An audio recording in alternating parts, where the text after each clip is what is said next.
Bonjour à tous et à toutes. Donc donc tout d'abord avant de commencer, je voulais remercier mon ami professeur Jean-Louis Baudeux d'être avec nous aujourd'hui pour ce temps d'échange. Tout le monde sait qu'il a un agenda extrêmement contraint et donc un immense merci à toi d'être avec nous aujourd'hui, bien évidemment.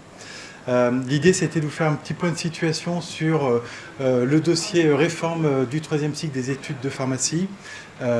Voilà, donc on va survoler ça. Comme le temps est un peu contraint, on va peut-être faire une présentation plutôt d'un quart d'heure, si vous voulez bien, ça aura un peu plus de temps d'échange. Voilà, l'idée, c'est un peu de survoler les grands dossiers et les grandes thématiques.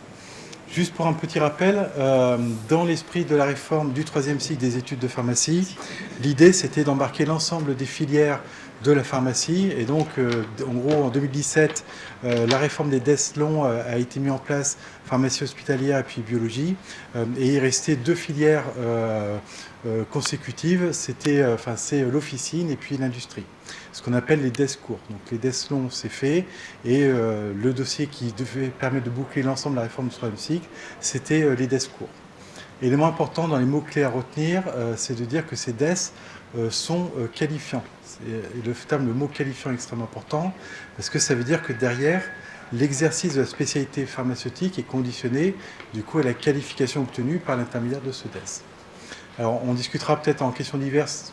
Juste un petit point technique, est-ce que tu peux rapprocher le micro et te mettre un tout petit peu de côté par rapport à la diapo? Je peux le faire. Merci.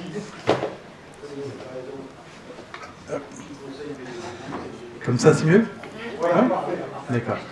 Donc, petit résumé, du coup, réforme du troisième cycle des études de pharmacie, deux volets, les DES-LON, ça a été mis en œuvre à partir de 2017, et le dossier qui est en cours d'instruction et qui pose potentiellement problème en ce moment, ce sont les DES courts, officine et industrie. En sachant qu'on va beaucoup plus parler d'officine, parce qu'en réalité, la problématique DES industrie pose très très peu de problèmes. Par contre, au niveau ministériel, la volonté c'était de sortir, de valider les dossiers DES courts, officine et industrie en même temps. Et les blocages, ou en tout cas la finalisation des blocages, porte beaucoup plus sur la problématique officine qu'industrie. Alors, pourquoi faire une réforme de troisième cycle? Avant de rentrer un peu dans le détail et de parler du dossier DES officine, pourquoi il a été nécessaire d'envisager une réforme du troisième cycle des études de pharmacie? L'idée, c'était de dire qu'il fallait retravailler toute l'ingénierie pédagogique pour entrer dans une logique d'approche par compétences. Et c'est ça qui a été le moteur qui a conditionné du coup l'esprit de cette réforme. L'idée, c'était de dire il faut imaginer et percevoir les compétences attendues pour l'exercice professionnel, et ces compétences seront qualifiantes pour l'exercice de ce métier. Et bien évidemment, du coup, il va falloir faire un parcours pédagogique progressif pour accompagner l'apprenant à acquérir ces compétences. Et donc, on a parlé de 3 niveaux d'acquisition de compétences. Alors, en gros, débutant, intermédiaire, avancé, ce qu'on appelle également une phase socle, une phase d'approfondissement et puis une phase de consolidation. Alors, si on fait un focus sur la problématique de l'exercice officinal, l'enjeu de la réforme de troisième cycle pour le parcours du pharmacien d'officine, c'était d'accompagner bien évidemment l'évolution des métiers et des compétences, et on connaît tous toutes les nouvelles missions en cours et à venir pour le pharmacien d'officine.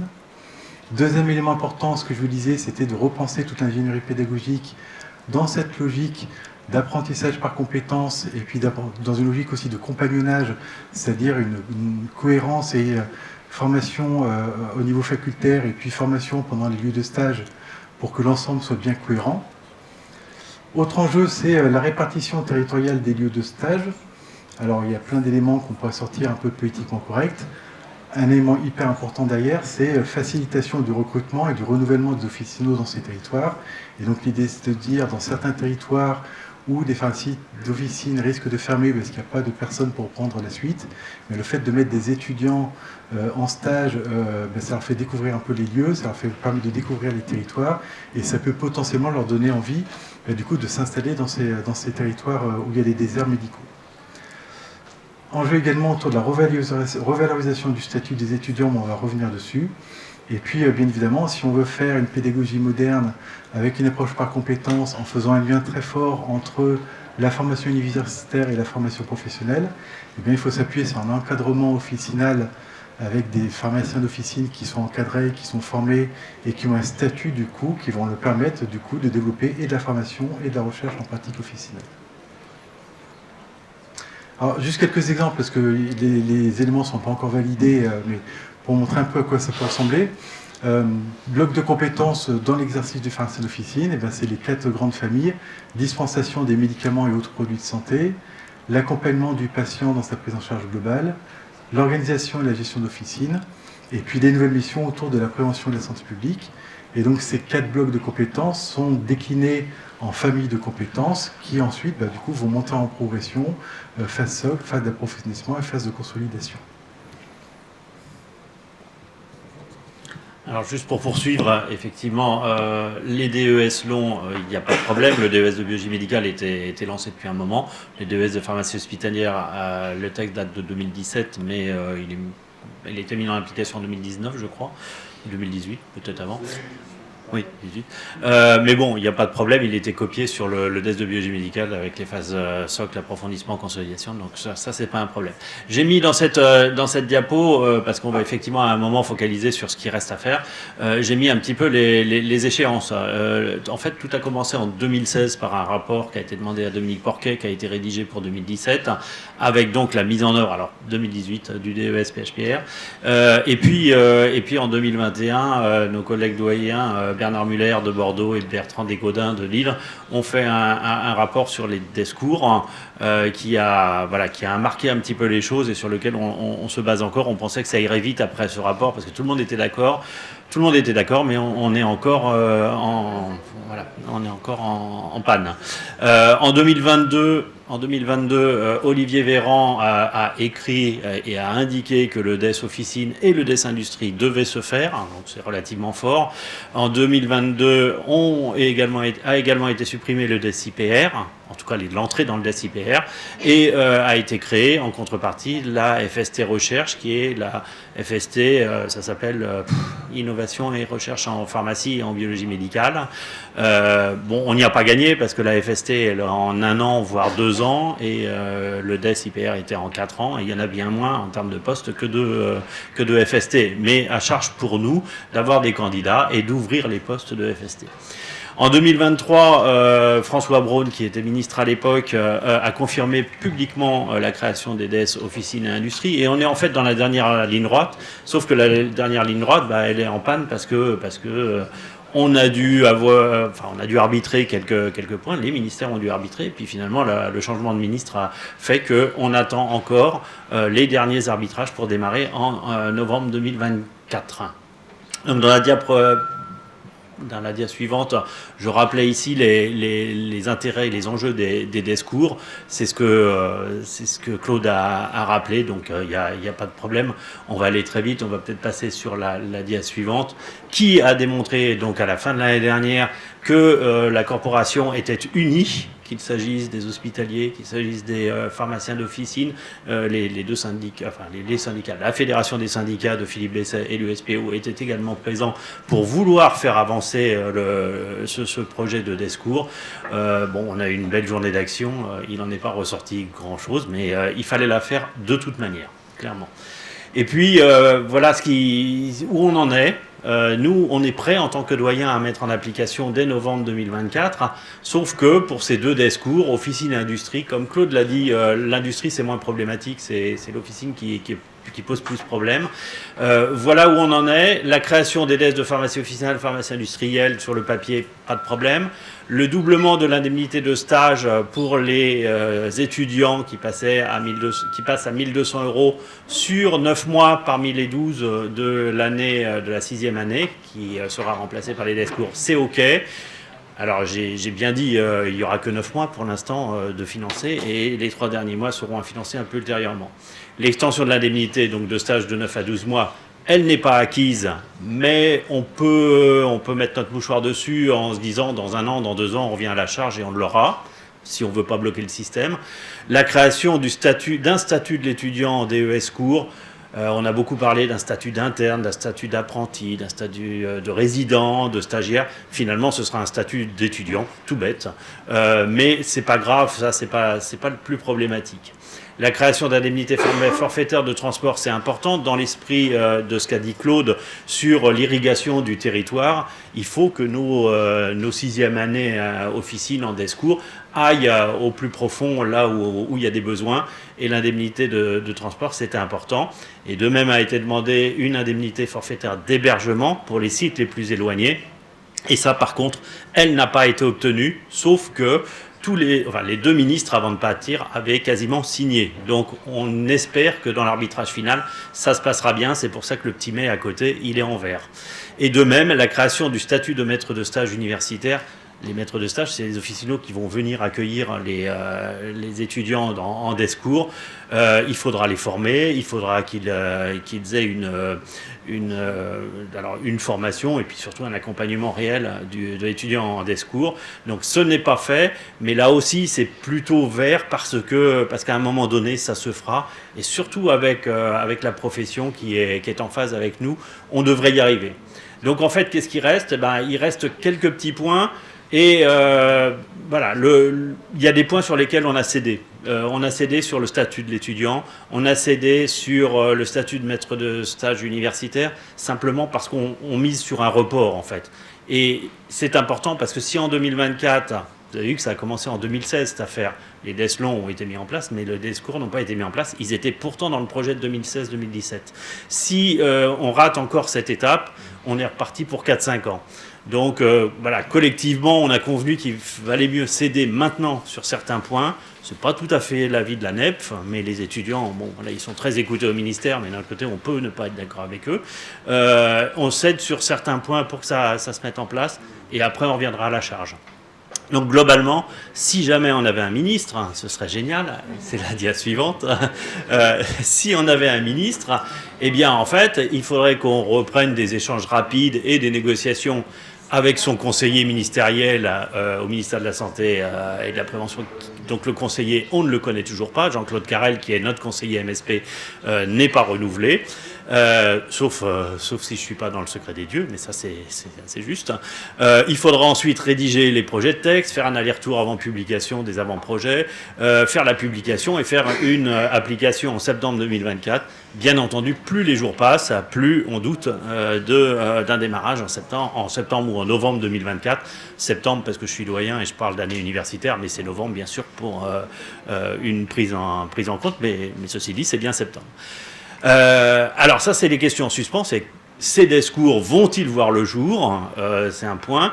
Et puis j'ai rajouté deux petits points, dont un premier qui est le deuxième DES. Vous avez vu passer le texte qui autorise des internes à faire un deuxième DES par reconversion professionnelle, sous condition, bien sûr. Il faut que ce soit des métiers, pas en tension, mais des métiers pour lesquels il y a un besoin. Quelles sont les conditions d'application de ce deuxième DES ? C'est un autre sujet, mais je rappelle que les DESCOUR et les DESLON, ils ont été aussi faits pour ça. Claude le disait, ils sont faits pour être qualifiants, mais le deuxième DES, il ne peut être tenté ou proposé qu'à des étudiants qui ont déjà un premier DES. Et là, on est en phase avec les études de médecine, où il y a des DES partout, dans toutes les spécialisations, et donc on serait... Avec ces DESCOUR, on serait réellement clean au niveau bien propre au niveau de l'évolution du cursus de pharmacien. Et puis le dernier point, mais ça Claude en avait déjà parlé, et là moi je pose la question, ces DES qui sont qualifiants, que l'on veut qualifier, qualifiant, eh ben, il ne faut pas qu'ils soient sujets à des dérogations qui font que finalement la qualification ne sera pas toujours exigée dans des situations qui sont jugées particulières, mais qui pour nous nécessitent des compétences qui ne sont acquises que par le DES considéré. Donc ça c'est une question, je pense que c'est une question sur laquelle il ne faut pas transiger, parce que sinon c'est la porte ouverte à tout et n'importe quoi. Voilà, un portrait rapidement brossé de la situation. On espère encore, mais on commence à douter fortement. Et si ça pouvait se faire, après on rattrapera le retard et les imperfections avec le temps. Juste un point pour compléter, en sachant que lorsqu'il y aura la mise en application, ce sera une mise en application d'un bloc, il n'y aura pas une montée en charge progressive, c'est DES du jour au lendemain. Juste un commentaire ou une question, c'est sur le deuxième DES. je suis heureux de voir cette ligne-là, parce que on a toujours été, une des lignes de notre syndicat, c'est ce qui, je vois Roger Leverge qui est en face de moi, qui est ce qui est bon pour les médecins est bon pour nous. Voilà, donc il faut rester sur des choses simples, et c'est vrai qu'on avait beaucoup de peur. Enfin, on avait très peur, alors c'est pas fait, mais on avait très peur que ce deuxième DES, finalement, ce concept de deuxième DES ne soit pas applicable ou appliqué à nos cursus, et je suis satisfait parce qu'on avait très peur justement de la première diapo que vous avez présentée, où on parle de passerelle.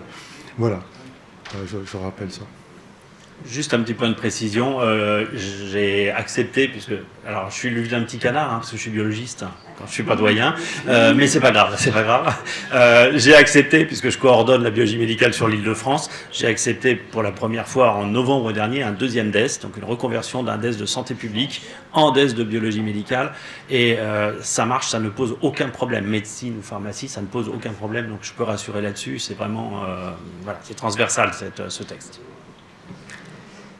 Mathilde, ou Stéphane, non, Mathilde, honneur aux dames.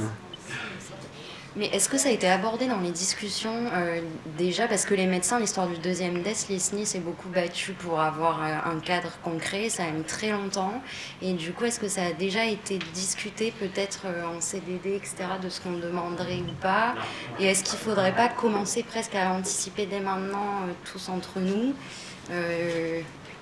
plutôt que 10 ans après se retrouver comme l'ISNI à lutter pour avoir un deuxième DES, etc., je ne sais pas. Qui peut répondre?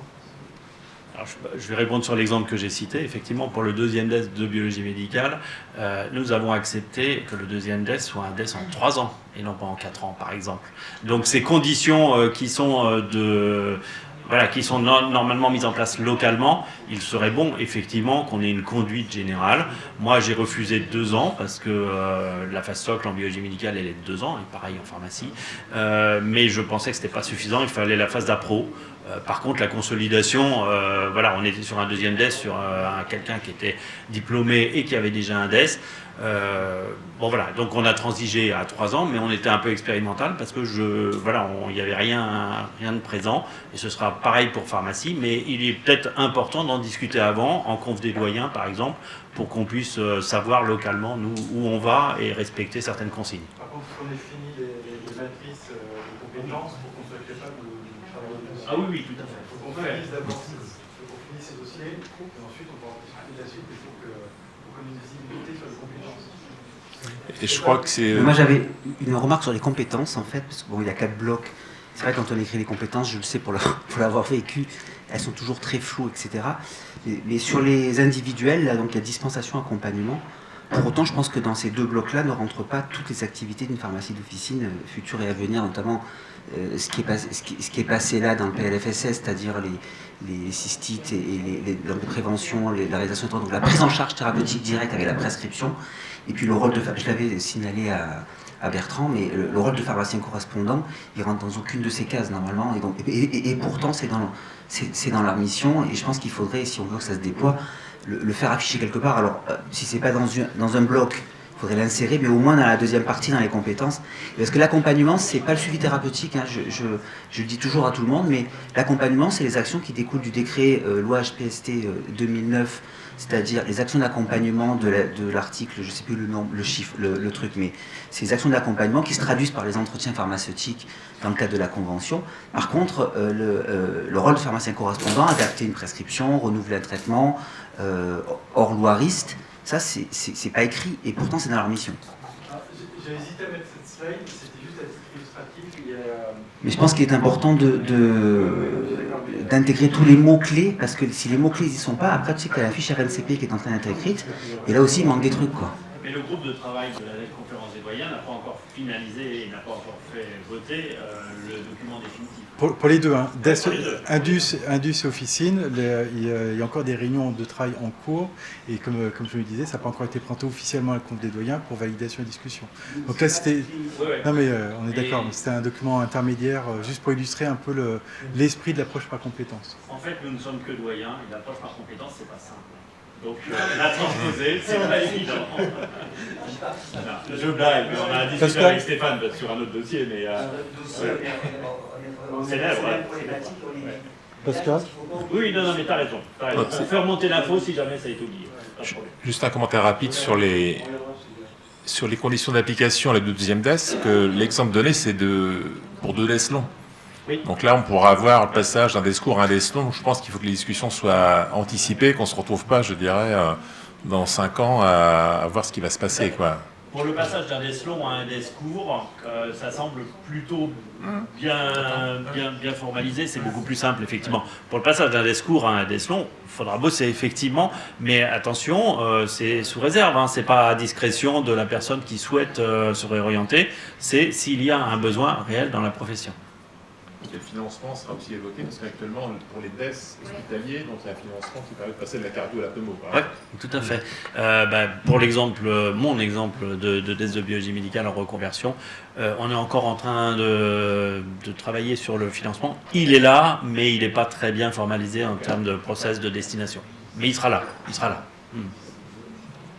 Merci. Donc merci beaucoup, hein, parce que c'était très clair. C'est un sujet sensible, vous avez bien compris.